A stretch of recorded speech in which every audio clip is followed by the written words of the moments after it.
Hi, this is Alex from phpacademy.org, and this is a video tutorial for the new Boston. Now, in this video, we're going to be creating a web application, if you like, or a script that works in a similar way to this. Now, we have a text box here in which we can type any data.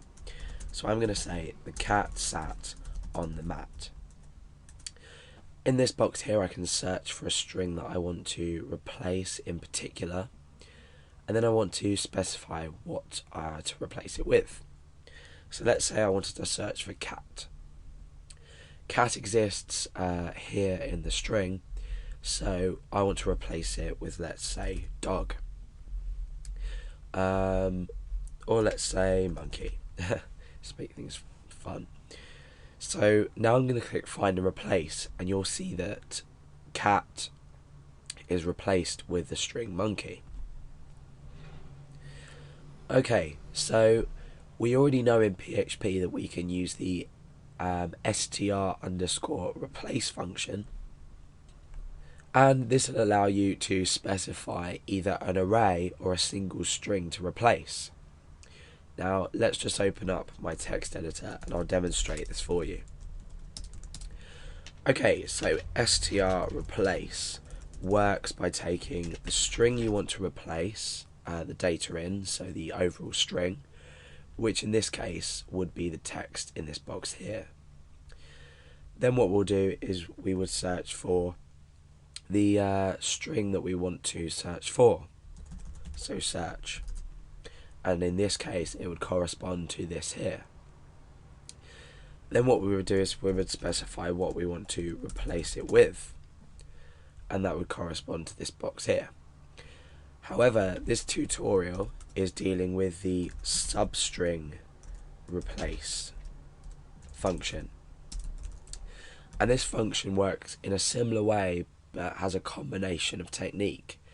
And what we do in this function, I have another video on this, so if you want to go back and refer to that, is we have a string, so our overall string once again, what you want to replace. So for example, in this case we would be supplying monkey in there because we're choosing to replace with monkey, and then we would choose the position, the start position that we'd want to start replacing at. So in this case, let's go back to the original example of a cat sat on the mat. It would be 0, 1, 2, 3. Would be starting at the third position.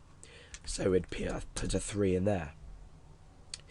We'd then say how many characters we want to cut off and then add this string in. So in this case it would be 3 also, because we want to get rid of 3 characters starting from the third position, and we want to replace that with the text monkey, and this will be shifted along to allow you to have more than 3 characters. So obviously monkeys at 6 characters. So in this example I use the substring replace function, where I could have just used str_replace. Now the reason I'm doing this is simply to demonstrate the use that substring function can have. If you wanted to create a script that did this, you could just use the string replace function and you would be able to use it in the way I've already talked about. However, I'm going to go the long way around things in this tutorial and talk about how we're using the substring replace. It's just going to give you an idea of how it can work in your program, and maybe from this example you can adapt and use it in your own uses when you feel like you might need it.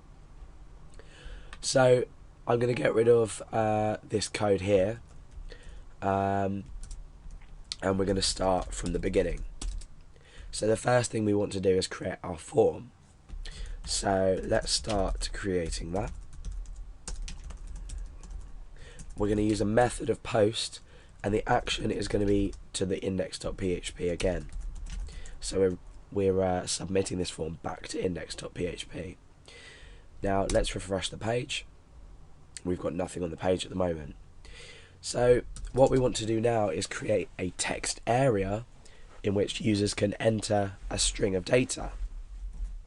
So let's create a text area and end that there. And what we also want to do is give it a name. And in this case, I'm going to call it text. I'm going to just add rows and columns. This is rows and columns, just to make it a bit larger than it is by default. Now we want to break down a couple of times, and we want to say search for. We break down again. We use an input type of text, so by now you should be comfortable with HTML forms and how they work and how they submit. So I'm not going to be talking about that too much.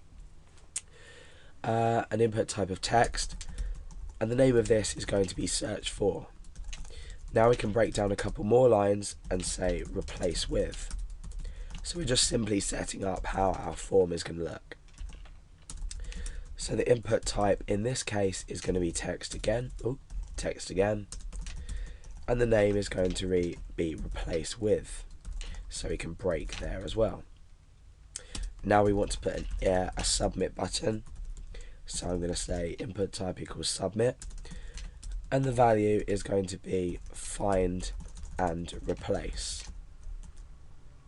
So let's go back to our page and refresh to see what we've got. Let's cancel that and just submit the URL again. Okay, so we've got a form where we can now type data in here. We can search for a string in here, and then we can replace it with a string. So all of this is string data, so it's pretty easy to work with. Now let's start validating our form before we allow these functions that we've discussed to take place. So inside PHP, we're going to use a nested if statement. First of all, we want to check if the form has been submitted. That's very important.